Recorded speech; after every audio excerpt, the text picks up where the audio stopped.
ఆ చర్యలు ఎప్పుడు ఉంటాయి? వీళ్ళు పాటించట్లేదు అని చెప్పేసి వీళ్ళు కంప్లైంట్ ఇస్తే ఆ కంప్లైంట్ కోర్టులో రన్ అయ్యి అది నిజమా కాదా తేల్చిన తర్వాత 5 ఏళ్ళకో 10 ఏళ్ళకో అవును వీళ్ళు దోషులే అని తేలిస్తే అప్పుడు వచ్చి సీజ్ చేస్తారు. ఇది రెగ్యులర్ జరిగే ప్రాసెస్. నెక్స్ట్ కోర్టులో ఈ అంశం ఉన్నప్పుడు దాని గురించి మాట్లాడడానికి లేదు మీడియా గురించి, వాళ్ళైనా వీళ్ళైనా. ఇప్పుడు ఇక్కడ మోహన్ బాబు గారి ఇన్స్టిట్యూట్ గురించి మాట్లాడితే ఫీ రీఎంబర్స్మెంట్ వాళ్ళు వచ్చాక ఇస్తామని చెప్పారు వీళ్ళు కూడా.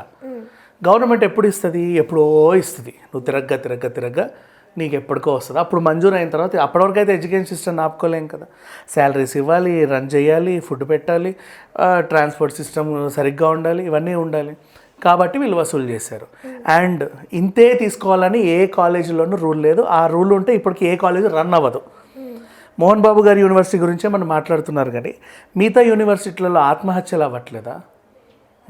ర్యాగింగ్లు అవ్వట్లేదా? మనమే మాట్లాడుకున్నాం రీసెంట్ డేస్లలో. పలానా పేపర్ నిండా ర్యాంకులు వచ్చే కాలేజీల్లో అదేంటిది గత సంవత్సరం పోలిస్తే అదేది కనీసం నెలకు ఒక ఆత్మహత్య జరిగింది వరుస పెట్టి. ఒక్కొక్కరిది ఒక్కో ప్రాబ్లం.